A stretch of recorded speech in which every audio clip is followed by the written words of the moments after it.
Paramount British News, presenting the world to the world.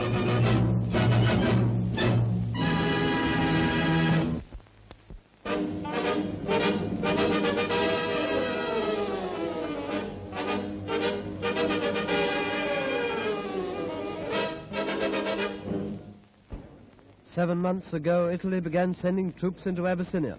7 months ago, Adwa fell to the invader under the command of General de Bono. He failed to make further progress, and he was superseded by Marshal Badoglio. Italy's greatest soldier organized the bombing of Dessier and pushed his troops further and further into the interior, taking towns and villages, wiping out the armies of the princes and of the emperor himself.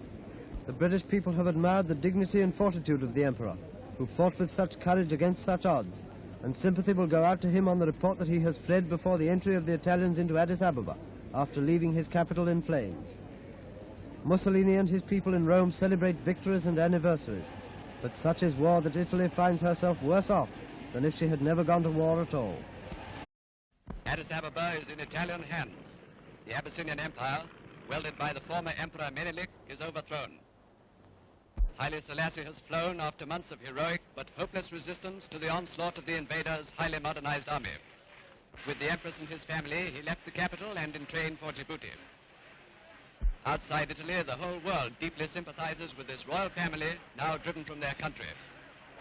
They and their retinue took refuge on the British cruiser Enterprise, which is taking them to Palestine.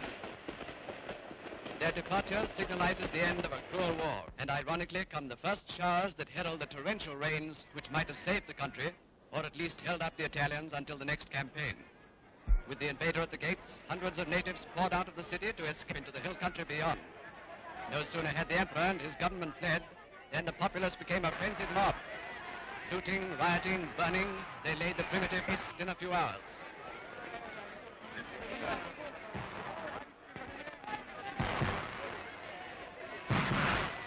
The British legation was the one stronghold of the city. But for this safe place, protected by a strong force of Punjabis under white officers, the entire white population of Addis would have been massacred.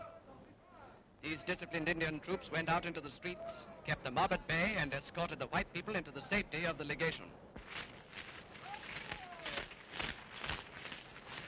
The rest of the town was very soon in flames.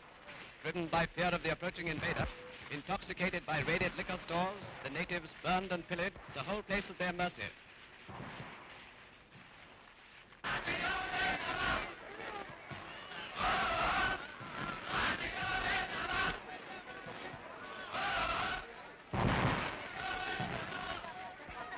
Marshal Badoglio triumphantly climaxed his brilliant campaign by this final swoop upon Addis Ababa.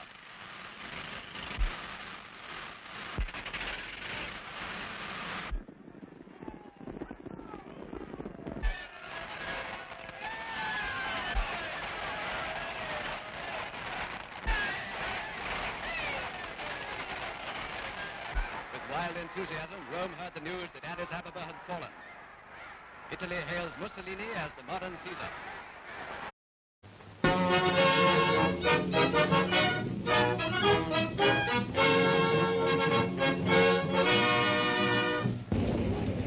When Haile Selassie, Emperor of Abyssinia, is on board ship, he is in a foreign country. With war facing him, it may be many months before the Lion of Judah visits another coast, and these pictures have therefore great historical value. Much has been said and written about the Italo-Abyssinian situation, yet the quiet dignity and courage of this ruler of the only independent black race has never been called in question. Haile Selassie has promised to lead his people into battle, if battle there must be. So he leaves to return to Addis Ababa, to stand as guide and commander of those fearless tribesmen, ill-equipped, half-trained, yet in their own wild country a formidable foe for a modern fighting machine. The Holy Land is to be the sanctuary of Haile Selassie, whose sad lot is regarded with sympathy everywhere.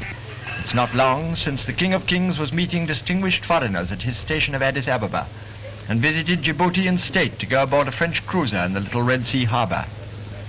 Now, by the same route, he has departed from his kingdom and gone aboard a British cruiser sent from Aden for the journey to Palestine.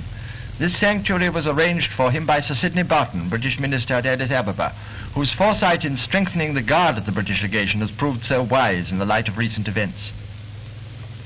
While the broken armies of the Negus riot and pillage, The British legation has been able to give asylum to all foreigners in need of it.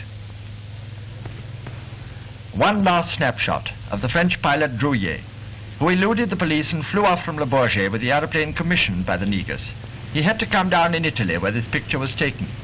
It is conjectured that the Emperor at one time planned to escape from Addis by air. However that may be, he is now under British protection, where his title to respect and admiration is unquestioned.